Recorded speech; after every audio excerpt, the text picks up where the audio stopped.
में कुंभ के अंदर इस तरह के साधु देखने को मिल रहे हैं जो लोगों को गंदी गंदी गालियां दे रहे हैं, पिटाई कर रहे हैं और ऊटपटांग हरकतें कर रहे हैं, गंदे दिखाई दे रहे हैं, नहाना नहीं, धोना नहीं, साफ सुथरा रहना नहीं है, भाषा गलत है। ये सारी की सारी चीजें अब कुंभ अपने रास्ते से भटक गया है। कोई आदमी चोर उचक्का है, बोले कि भाई छिपने का कोई दूसरा जरिया हमारे पास है नहीं और हिंदुओं का बाबा बनने के लिए कुछ ज्यादा कुछ करना पड़ता नहीं है, कुछ दो चार गालियां सीख लो, अजीब सी हरकतें सीख लो और चिलम का सुट्टा लगाओ और बस नशे में पड़े रहो, भांग चरसी और शराबी वगैरह बन करके पड़े रहो, आप बाबा जी बन जाओगे। जो रसूलुल्लाह का जमाना था कुछ और बात थी, कुछ और चीजें थी, भटक रहा था, इस बात में शक नहीं था, लेकिन अब हिंदू ने भी भटकने की अपना रिकॉर्ड तोड़ दिया है। स्वागत है आप सभी का। मैं आपके साथ मुस्तफा चौधरी और मैं इस वक्त मंदिर में मौजूद हूं और मंदिर के स्वामी जी मेरे साथ मौजूद हैं। बात करेंगे महाकुंभ में जो घटना घटी है, जिसका हम सबको अफसोस है, ऐसा नहीं होना चाहिए था और जो डेथ हुई है उनके परिवार वालों के साथ हम सबकी संवेदनाएं हैं। महाकुंभ का आयोजन हुआ उससे पहले ही एक सभी मीडिया हाउसेस की एक सुर्खियां बनी हुई थी कि भाई मुसलमानों की एंट्री की जाए या बैन की जाए।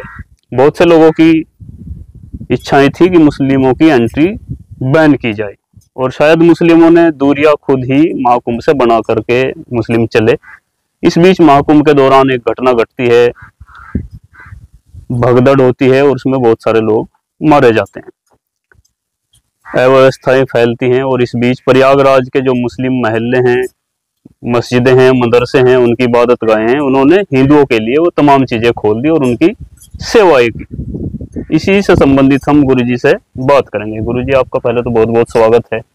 आपका भी मंदिर में बहुत स्वागत है प्रियवर। तो गुरुजी ये सारी बातें आपने सुनी, जिस तरह से महाकुंभ से पहले की चर्चाएं रही कि मुस्लिमों को बैन किया जाएगा और फिर एक घटना घटती है और उसके बाद मुस्लिमों द्वारा अपनी इबादत गाहों के और घरों के दरवाजे खोलना, उनके लिए हर वो चीज मुहैया कराना जो उनको उस समय जरूरत थी। कैसे देखते हैं आप इस पूरे प्रकरण को? देखिएगा, जब लोगों को लोगों के हाल पर छोड़ दिया जाए और उसमें नेता लोग या फिर धर्मगुरु ज्यादा हस्तक्षेप न करें तो भारतीय लोग भारतीय ही हैं। फिर हिंदू मुसलमान जाति वाति इन सारी चीजों का ज्यादा फर्क दिखाई नहीं देगा। यानी मूल रूप से यहाँ का इंसान, इस देश का इंसान अच्छा है। उसको अगर कोई खराब करता है तो राजनीति खराब करती है या फिर धर्म के वो ठेकेदार खराब करते हैं जिनसे कि जिनको ऐसा लगता है कि लड़ाई से झगड़े से उनके स्वार्थ सिद्ध होते हैं। तो जाहिर सी बात है, ये जो घटनाएं हुई हैं, कुंभ में जो हादसा हुआ, वो जाहिर सी बात है उससे तो तकलीफ होगी, सभी को तकलीफ होगी, हमें भी तकलीफ होगी। और अगर इस विषय में बात करें कि लोग वहां पर कुंभ में गए थे, अव्यवस्था हो रही थी, उस अव्यवस्था में हमारे मुस्लिम भाइयों ने मस्जिदों के दरवाजे खोल दिए और वहां पर हिंदुओं को न केवल ठहराया, उनकी आवभगत की और उनकी जरूरत के सामान उनको मुहैया कराए जो उस समय की जरूरत थी। ये सारी की सारी चीजें देश को जोड़ने वाली हैं, मोहब्बत को बढ़ाने वाली हैं। बस तकलीफ इस बात की होती है कि एक गलत चीज की चर्चा तो बहुत ज्यादा होती है। अगर कहीं पर अमन की बात कोई करता है, प्रेम की बात करता है, एक दूसरे के करीब आने की बात करता है, उस पर चर्चा भी कम होती है, उसको दिल खोलकर दिखाया भी नहीं जाता, उसको सराहा भी नहीं जाता। मेरा कहने का मतलब यह है कि तारीफों से हौसला बढ़ता है। अगर आप अच्छे लोगों की तारीफ करेंगे तो उससे हौसला बढ़ेगा। मुझे तकलीफ तब होती है जब इस तरह की चीजें सामने आती हैं। मान लिया कहीं पर मुसलमान के साथ अच्छा व्यवहार हिंदू कर रहे हैं और कोई मुस्लिम नेता इस बात को कहे कि देखो है तो ये काफिरी, लेकिन ये अच्छा बन करके दिखा रहे हैं। और अगर आज मुस्लिमों ने दिल खोल करके मोहब्बत के साथ में उन्हें आश्रय दिया है, मस्जिद के अंदर उनकी सेवा की है और वास्तव में प्रेम, दिल से प्रेम दिखाया है, वहां पर अगर हिंदू लोग ये कह रहे हैं कि ये सारी की सारी चीजें चाल है, कुछ लोग नजदीक लगाते हैं और कुछ लोग पीछे से वार करने की बात करते हैं, ये हमारे अपने नहीं हो सकते, जब इस तरह की बात करने लगते हैं ना भाई, तो फिर लोगों के हौसले टूटने लगते हैं। मेरा कहने का मतलब यह है कि मान लिया कोई मुसलमान गद्दार हो गया, देश के लिए हो जाता है, कोई भी हो जाता है, मुसलमान गद्दार हो गया और मान लिया ज्यादा लोग बहकावे में आ गए, अपेक्षाकृत हिंदुओं की ज्यादा लोग आ गए। कितनी आबादी है देश में मुस्लिमों की, और वो गद्दार कितने होंगे? मुश्किल से 1-2%, होने के नहीं, 1-2% भी नहीं हो सकते, वो भी संख्या बहुत ज्यादा पॉइंटों में हो सकते पॉइंट्स हैं, में और हो किसी सकते हैं, भी धर्म समाज जाति कहीं पर में भी हो सकते हैं, कहीं भी हो सकते हैं।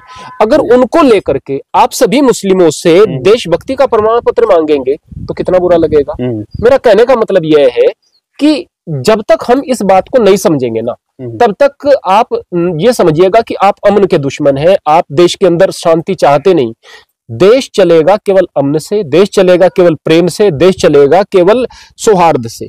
कारण यह है कि अगर सौहार्द नहीं होगा और इस देश से सारे के सारे हिंदू खत्म हो जाएं तो मुसलमान फिरकों में लड़ेंगे, बिल्कुल। और अगर प्रेम नहीं होगा और इस देश से सारे के सारे मुसलमान खत्म हो जाएं तो हिंदू जातियों में लड़ेंगे।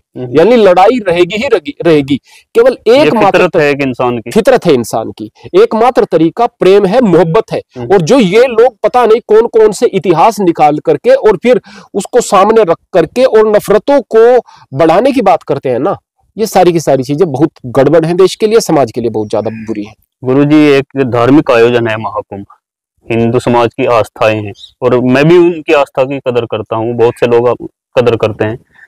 और हिंदू आयोजन, एक धार्मिक आयोजन, एक धर्म का प्रचार और प्रसार का जरिया भी होता है। अगर धार्मिक आयोजन को किसी धर्म विशेष के खिलाफ लेकर के जाएं, जैसा कि कुछ लोगों ने बीड़ा उठाया कि मुस्लिमों की एंट्री बैन होगी, तो क्या इससे धर्म का प्रचार होगा? सबसे पहले मैं यहाँ पर कई पॉइंट्स में जवाब देना चाहूंगा।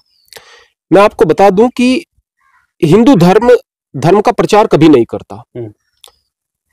नहीं, हिंदू धर्म में यह बात कही जाती, चाहे कितना भी गिर जाए हिंदू धर्म, लेकिन अगर गिर भी जाए तो मैं बात कहूंगा, तो भी यह बात नहीं होती कि किसी आदमी को यह कहा जाए कि आप हिंदू धर्म में आ जाओ, आप हिंदू धर्म को कबूल कर लो, ऐसा कुछ नहीं होता। तो धर्म के प्रचार का जो है कारण नहीं बनता है। अगर मैं बात करूंगा अच्छाइयों का प्रदर्शन, नहीं, अच्छाइयों का प्रदर्शन भी नहीं कहूंगा, मैं इसको कहूंगा कि ये एकता का एक साधन होता है। यानी जो जातियों में बट गया है ना हिंदू समाज, यहाँ पर किसी की जाति नहीं पूछी जाती, यहाँ पर किसी का ये नहीं पूछा जाता तू छोटी जाति से आता है, छोटे वर्ण से आता है, कहां से आता है। अब मैं एक दूसरी बात आपको बताऊं कि ऐसा पहले होता था, अब नहीं होता है। पहले कुंभ अलग तरह से होता था, अब कुंभ अलग तरीके से होता है।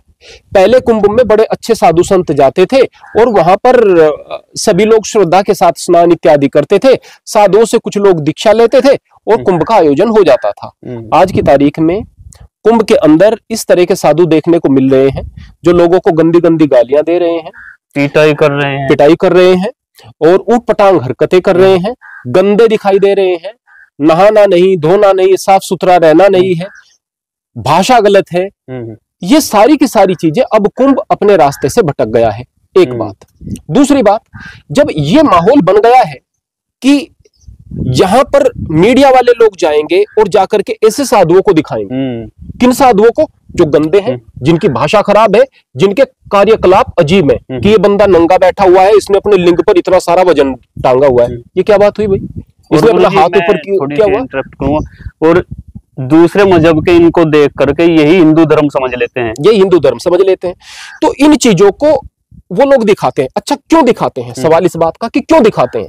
इसलिए दिखाते हैं कि लोग देखना उन्हें पसंद करते हैं, अच्छे लोगों को देखना पसंद नहीं करते। तो जाहिर सी बात है, जिन चीजों को देखना पसंद करेंगे उन्हें तो दिखाएंगे ना। अब ये इतनी सारी चीजें देख करके दूसरे लोग भी ऐसे बनेंगे। यानी कोई आदमी चोर उचक्का है, बोले कि भाई छिपने का कोई दूसरा जरिया हमारे पास है नहीं और हिंदुओं का बाबा बनने के लिए कुछ ज्यादा कुछ करना पड़ता नहीं है, कुछ 2-4 गालियां सीख लो, अजीब सी हरकतें सीख लो और चिलम का सुट्टा लगाओ और बस नशे में पड़े रहो, भांग चरसी और शराबी वगैरह बन करके पड़े रहो, आप बाबा जी बन जाओगे। जब ऐसे लोग कहीं पर बहुतायत में बढ़ने लगेंगे, क्यों बढ़े? क्योंकि जनता उन्हें देख रही है। क्यों बढ़े? क्योंकि मीडिया उन्हें दिखा रहा है। क्यों बढ़े? क्योंकि आप लोग हिंदू लोग उन्हें स्वीकार कर रहे हो। तो फिर जाहिर सी बात है कि कोई धार्मिक आयोजन अपने रास्ते से भटक जाएगा। अब ऐसे भटके हुए आयोजन में अगर मुसलमानों की एंट्री को अलाउड कर दिया जाए, आप सोचिएगा फिर पता नहीं कैसी कैसी घटनाएं होंगी और वो कैसी कैसी घटनाएं सारी की सारी मुसलमानों के जिम्मे लगाई जाएंगी। ये तो एक चर्चा का विषय बना हुआ है कि अच्छा हुआ कि मुसलमानों की एंट्री बैन थी, नहीं तो ये जो महाकुंभ में भगदड़ मची और लोग हताहत हुए, इसका सब ठीक रहा, मुसलमानों पर फूट जाता। मैं बहुत पहले से इस बात को कह रहा हूं और मैं सरकार के इस कदम की तो तारीफ कर रहा हूं ऐसा बिल्कुल होना चाहिए। मैं आपको एक चीज बताता आज हूं, के माहौल में, आज के माहौल में। और ये पता है किस तरह का माहौल है? मान लिया कोई गांव है, जाटों का गांव है, जी, वहां पर किसी जाट ने दूसरे जाट के खिलाफ कोई ऐसा कदम उठा दिया जो बहुत घृणित था, तो क्या कहेंगे? ये आदमी बड़ा खराब है। समाज के लोग आकर कहेंगे भाई ये आदमी खराब है। वहां पर क्या कहेंगे? एक आदमी खराब है। अगर वहां पर उस जाट के खिलाफ किसी चमार ने कुछ गलत कर दिया, फिर पूरे चमार के, फिर क्या कहेंगे कि ये लोग है ही नीच। फिर क्या कहेंगे? ये लोग है ही नीच। फिर सारे के सारे चमार। अच्छा, वहां पर किसी मुसलमान ने गड़बड़ कर दिया कि ये सारे के सारे होते ही ऐसे हैं, है ना? ऐसे ही मुसलमानों की तरफ से भी कई बार चीजें देखने को मिलती हैं। मेरा कहने का मतलब यह है कि हम जब किसी गलत इंसान के खिलाफ पूरी कम्युनिटी को बदनाम करने के पक्ष में हो जाते हैं या करते हैं, तो फिर ये सारी की सारी चीजें नासमझी हैं और ये इंसानियत को दफन करने वाली है। आप एक बात को, मैं आपको एक बात बताता हूं प्रियवर भाई जी, जहां जहां पर आप हिंदुओं से मिले होंगे, पर्सनली मिले होंगे, मैं समझता हूं कि आपको ऐसा लगा होगा कि मेरा भाई है, कुछ फर्क लगा ही नहीं होगा। लेकिन अगर आप व्हाट्सएप इत्यादि पर पढ़ेंगे या कहीं पर देखेंगे तो कुछ और दिखाई देगा। मैं जहां पर मुस्लिम से मिलता हूं तो ऐसा लगता है अरे ये तो हिंदू से भी ज्यादा सम्मान कर रहे हैं। सम्मान में कोई कमी नहीं, व्यवहार में कोई कमी नहीं। लेकिन अगर व्हाट्सएप इत्यादि पर देखें, फेसबुक इत्यादि पर देखें, तो फिर कारण क्या है? जानते हो कारण क्या है? कि इंसान के अंदर अब ये जो कल्पना की जाती है ना, जो बताया जाता है कि ये शैतान है, शैतान इंसान की नफ्स का नाम है कायदे में, बिल्कुल, है ना? इंसान बहुत सारी चीजों को नहीं समझ सकता, तो इंसान का नफ्स होता है। तो आदमी के अंदर ही वो नफ्स बैठा हुआ है, वही शैतान है जो कि उसको गलत काम करने पर मजबूर करता है। अब हमारी मर्जी है कि हम मालिक की सुनते हैं, अंदर बैठे हुए राक्षस की सुनते हैं, असुर की सुनते हैं। तो मेरा कहने का मतलब यह है कि ये जो अंदर का असुर है ना, ये अंदर का जो राक्षस है ना, ये गलत चीजों की डिमांड करता है। इसको चाहिए ही नकारात्मकता। अगर वो अखबार खोल करके बैठेगा तो वो देखेगा कि कहीं बलात्कार की खबर है क्या, है ना, कहीं एक्सीडेंट की है क्या, कहीं कुछ आदमी मरे हैं क्या, तो देखो कि आज भाई खबर बन गई। अगर इस तरह की कोई चीज नहीं है, देखो भाई उसने इतने सारे अस्पताल बनवाए, देखो भाई उस आदमी ने इन लड़कियों के लिए विद्यालय बनवाए, देखो भाई उस आदमी ने अच्छा काम किया, देखो भाई मुसलमान ने हिंदू के लिए इतना अच्छा काम कर दिया, वहां हिंदू ने मुसलमानों की बस्ती में जाकर अच्छा काम कर दिया। कितनी अच्छी बातें हैं, लेकिन ये किसी के लिए मजेदार खबर नहीं बनेगी, है ना? मजा किस चीज में आएगा? नकारात्मकता में। नकारात्मकता में मजा क्यों आएगा? क्योंकि जैसे अंदर से है वही तो चीजें चाहिए, जो आप अंदर से है वही चीजें चाहिए। अंदर के शैतान को गंदगी चाहिए। अब अंदर हमारे शैतान जो बैठा हुआ है, अंदर जो वो राक्षस, वो असुर बैठा हुआ है, उसकी खुराक हम उसे दे रहे हैं। जब उसकी खुराक उसको दी जा रही है ना, तो नफरतें ही फैलेंगी। दुनिया के अंदर पहले क्या हुआ? वो पहला अलग जमाना था। पहले बहुत सारी चीजें अलग तरह से होती थी। पहले साम्राज्यवाद था भाई। हम पहले के इतिहास को वर्तमान के दौर में नहीं देख सकते हैं। आप अगर इस बात के बारे में बात करेंगे, मैं कहूंगा कि इस देश के अंदर बाबर आया तो उसने फूल तो नहीं बांटे थे, आक्रमण किए थे। लेकिन सवाल इस बात का है कि बाबर ने तो फूल नहीं बांटे थे, है ना? लेकिन बाबर ने लड़ाई किसके खिलाफ की थी? इब्राहिम लोदी के खिलाफ की थी। और बाबर को बुलाया किसने था? चलो बुलाया तो एक अलग बात थी, वो बुलाया नहीं था, आए तो अपने आप ही थे, लेकिन उनकी सहायता ली थी। लेकिन किसके खिलाफ की थी? मुसलमान के खिलाफ की थी ना, पठानों से भी की थी ना जंग। मूल बात तो ये कि लड़ाई में की, राज्य की लड़ाई थी उनकी। राज्य की लड़ाई थी। दूसरी बात मैं आपको एक और भी बताना चाहता हूं कि उससे पहले आक्रमणकारी भारत में आए तो उन्होंने भी आक्रमण किया। अब आक्रमणकारी शक भी आए, हूण भी आए, कुषाण भी आए, यहां पर तुर्क भी आए, यमन भी आए, यहां पर मुगल भी आए, सभी लोग आए। लेकिन क्या उससे पहले आप लड़ नहीं रहे थे देश के अंदर? क्या उससे पहले जो है रियासतें नहीं बन रही थी? क्या उससे पहले भारत एक नहीं था? भारत एक मुल्क था क्या? कि रियासतों में बटा हुआ था। विक्रमादित्य के जमाने में एक बड़ा मुल्क था, लेकिन बाद में रियासतों में बट गया था। एक चीज मैं बताता हूँ, लोग कहते हैं महमूद गजनवी आया, उसने लूटा। क्यों लूटा? क्योंकि आप कमजोर थे, आप लड़ रहे थे आपस में, इसलिए तो लूटा। लेकिन कमाल की बात यह कि हमारे देश के अंदर डकैत होता था, और डकैत जो होता था वो अगर 4-5 आदमियों को लेकर के डकैती मारता था, उसे डकैत कहा जाता था। और सारी दुनिया में ऐसा ही होता था। फिर उनकी संख्या, उसका गिरोह बड़ा हो गया, 50-60 हो गए, जहां 100 आदमी हो गए, अब उसको राजा कहा जाता था। अब वो अपनी रियासत बना लेता था। इसी तरह की चीजें हर जगह चलती थी। उस जमाने की तुलना आज के जमाने से कर अगर आपस में आप लड़ करके मरोगे तो ये चीजें बहुत ज्यादा गलत होंगी, देश के लिए गलत होंगी। तो बैठकर हम अक्ल से सोचेंगे नहीं, इंसानियत की और प्रेम की बात करेंगे नहीं, तो झगड़े के 1000 बहाने मिल जाएंगे। एक छोटी सी बात मैं आपको बताता हूं। एक औरत उसकी लड़ाई हुआ करती थी बहुत ज्यादा अपनी ननद के साथ, ननद से बड़ी परेशान थी वो। अब ननद की शादी हो गई तो बोले कि अब तो झगड़ा नहीं होगा, अब उसकी लड़ाई जेठानी के साथ होनी शुरू हो गई। अब जेठानी अलग होकर के शहर में चली गई, अब उसकी लड़ाई सास के साथ होनी शुरू हो गई। अब सास मर गई, अब लड़ाई उसकी पति के साथ हो रही है। मूल दिक्कत ये नहीं कि किसके साथ लड़ाई थी, मूल दिक्कत ये है कि फितरत लड़ने की थी। और लड़ना ही किसी के साथ तो लड़ना ही है। किससे? जब फितरत लड़ने की है तो लड़ना है ही किसी के साथ। तो सवाल इस बात का नहीं कि सामने हिंदू है या मुसलमान है या फिर दूसरी जाति है, बिरादरी है, ये सवाल नहीं है। हमारी फितरत अगर लड़ने की रहेगी तो लड़ने के 1000 बहाने मिलेंगे, और अगर हमारी फितरत मोहब्बत की बन जाएगी ना तो आपको 1000 चीजें ऐसी दिखेंगी जो कि दूसरे आदमी में बेहतर दिखेंगी। जब आदमी की फितरत प्रेम की बन जाएगी, क्या उस वक्त नफरत नहीं होगी? नफरत भी होगी और क्रोध भी आएगा। किस पर आएगा? केवल बुरे इंसान पर आएगा, यानी कि बुराई से नफरत होगी। फिर आप अच्छे लोगों को अपने पास लेकर के आओगे, और अगर धर्म से नफरत होगी या जाति से नफरत होगी तो फिर आपके आसपास लड़ाने वाले लोग इकट्ठे होंगे, बुरे लोग इकट्ठे होंगे, आप टॉक्सिक पर्सन बन जाएंगे, आपके अंदर का शैतान जिंदा हो जाएगा, राक्षस जिंदा हो जाएगा। तो मूल कारण यह है, कुंभ की घटनाओं के कारण भी यही मैं आपको बताऊंगा कि अब वह धर्म नहीं रहा है भाई, अब जमाना बदल रहा है, अब हिंदू धर्म भी वह धर्म नहीं रहा है। हम इससे पहले कह रहे थे कि भाई इस्लाम में बहुत ज्यादा आतंकवाद बढ़ रहा है, इस्लाम अपने रास्ते से भटक रहा है, भटक रहा था, इस बात में कोई शक नहीं है। जो रसूलुल्लाह का जमाना था कुछ और बात थी, कुछ और चीजें थी, भटक रहा था, इस बात में शक नहीं था। लेकिन अब हिंदू ने भी भटकने की अपना रिकॉर्ड तोड़ दिया है पिछले 1.5 या 2 साल, अधिकतम 2 साल। इस 1.5 और 2 साल के अंदर अगर मैं देखता हूं तो जो सोशल मीडिया पर ज्यादा वायरल होने वाली चीजें हैं ना, तो वो क्या चीजें हो रही हैं? ये तंत्र क्या है, ये मंत्र क्या है, ये शमशान के टोटके क्या हैं, ये पता नहीं किस किस तरह की बातें। और क्या कि टाइटल लिख दिया कि लक्ष्मण ने बिताई सीता माता के साथ में और एक रात। कौन है लिखने वाला? लिखने वाला है हिंदू, लिखने वाला है हिंदू। लक्ष्मण जो कहता है कि मेरी मां है सीता, मैंने तो उसका चेहरा भी नहीं देखा है आज तक। जब माता सीता को उठाकर लेकर जाते हैं, रावण उठाकर लेकर जाता है तो अपने गहने फेंकती हुई जाती है रास्ते में, निशानी के तौर पर। तो राम पूछते हैं कि देखो भाई लक्ष्मण, ये सीता के ही है ना जो कर्णफूल है? कि ये कर्णफूल तो मैं पहचान नहीं सकता, लेकिन ये पायल जरूर पहचान सकता हूं, ये मेरी माता सीता की है ना।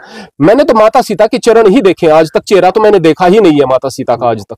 तो इतना पवित्र रिश्ता, इतनी पवित्र चीजें, टाइटल ये चाहे अंदर कुछ भी बताएं, कलंकित करने वाला टाइटल लगाएंगे, चाहे अंदर नई कहानी जोड़कर कुछ भी बताएं, लेकिन ऊपर टाइटल, और देख रहे हैं लोग बाग, उसे देख रहे हैं और कोई विरोध नहीं कर रहा है। कमाल की बात। और मैं दिखाता हूं 1000 प्रकार की इस तरह की चीजें हैं। कारण क्या है? कारण ये कि अब आपके गिरने का स्तर बहुत नीचे चला गया है। मैं फिर एक बात आपसे बताता हूं, इस्लाम को खतरा हो सकता है, हिंदू से नहीं हो सकता है। उन लोगों से होगा जो इस्लाम के अंदर रहकर इस्लाम को बदनाम करेंगे।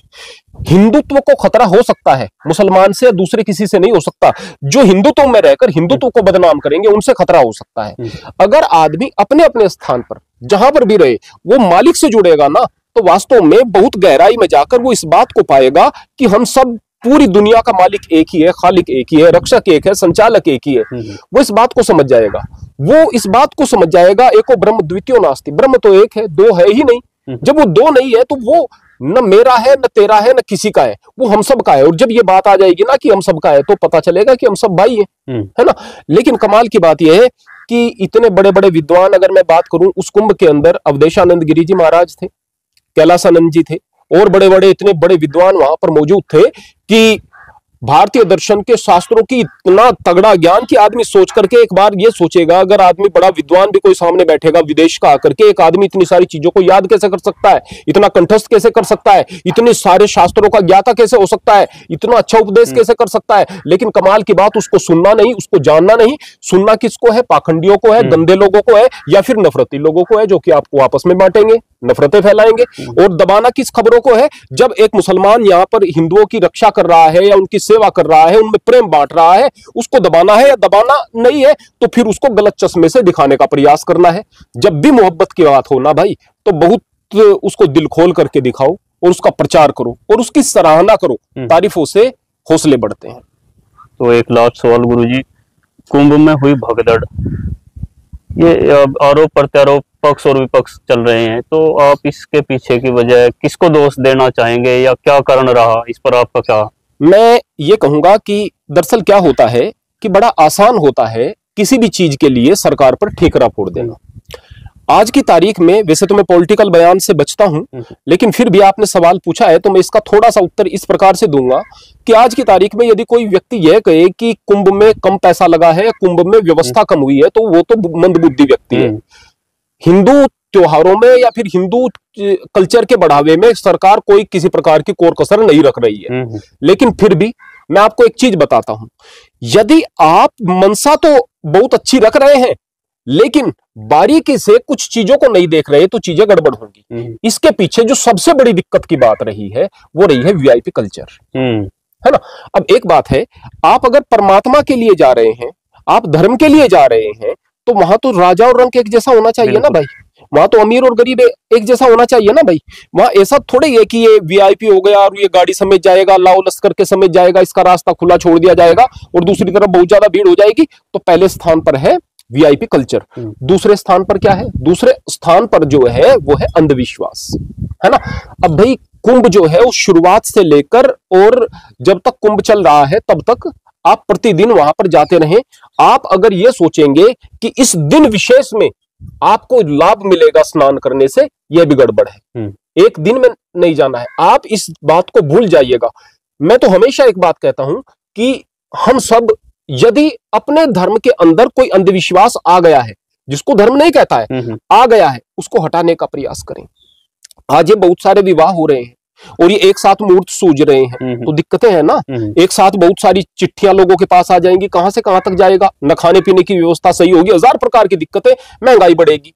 ठीक ऐसे ही किसी भी चीज का शुभ मुहूर्त नहीं होता है। शुभ मुहूर्त क्या होगा? जब भी आप परमात्मा का नाम लेंगे और उसका नाम लेकर काम शुरू कर देंगे तो वही मुहूर्त शुभ मुहूर्त हो जाएगा। और जब भी आप इस बात को भूल जाएंगे कि वो मालिक हमें देख रहा है, उसके प्रति हम जवाब दे हैं, जब भी आपके दिमाग से उस मालिक का नाम विस्मृत हो गया, वही मुहूर्त अशुभ मुहूर्त हो गया। तो किसी भी काम को उस मालिक का नाम लेकर के यदि आप करते हैं तो आपका मुहूर्त शुभ ही शुभ होता है। तो दो चीजें मैं इसके लिए दोषी मानता हूं कि आप अगर यह सोचेंगे कि आप एक विशेष मौनी अमावस्या के दिन या फिर किसी विशेष दिन आपके स्नान से विशेष लाभ मिलेगा, नहीं भाई। मूल बात यह है कि स्नान तो स्नान है, इस शरीर के लिए है। मन का स्नान तो आपकी शुद्ध भावनाओं से होगा, है ना। मन जो आप पाप करते हैं वो मन से विचार करके करते हैं और स्नान से आपके शरीर साफ होंगे, आपका मन नहीं। लेकिन अगर फिर भी आप लाभ लेना चाहते हैं और आप ये सोचते हैं कि हमारी ये जो पतित पावनी मां गंगा है, क्योंकि इस गंगा के किनारे ही भारतीय संस्कृति का अभ्युदय हुआ था और इस संस्कृति के अंदर यह माना जाता है कि जिसके भी उपकार हो उसके प्रति कृतज्ञता हो। आप ये सोचें कि ये परमात्मा, हम यहाँ स्नान कर रहे हैं और अपनी गलतियों के लिए जो आज तक गलती की उसके लिए क्षमा याचना करते हैं और आगे से गलती नहीं करें, ऐसी आपकी हम आशीर्वाद चाहते हैं। तो फिर आपके उस स्नान से भी वास्तव में आपके पाप समाप्त होने लगते हैं। क्यों हुए? क्योंकि आपने मन में संकल्प लिया। अब वो संकल्प एक दिन तो नहीं ले रहे, आप किसी भी दिन ले सकते हैं। तो ये दो चीजें रही हैं और इसके पीछे फिर 10 प्रकार की चीजें आदमी ढूंढता रहेगा तो दिक्कतें रहेंगी। आरोप प्रत्यारोप होते हैं, इनके पीछे राजनीति होती है। राजनीतिक कारणों से आरोप प्रत्यारोप करने से जब हम बचेंगे और जब विपक्ष भी उस मुद्दे पर पक्ष के साथ में खड़ा हो जाएगा जिसमें देश का हित हो, तो ये देश तरक्की करना शुरू कर देगा। बहुत बहुत शुक्रिया। ये थे स्वामी जी जिनको आपने सुना, बहुत अच्छी अच्छी बातें गुरुजी ने बताई। वीडियो अच्छी लगे तो शेयर जरूर कर।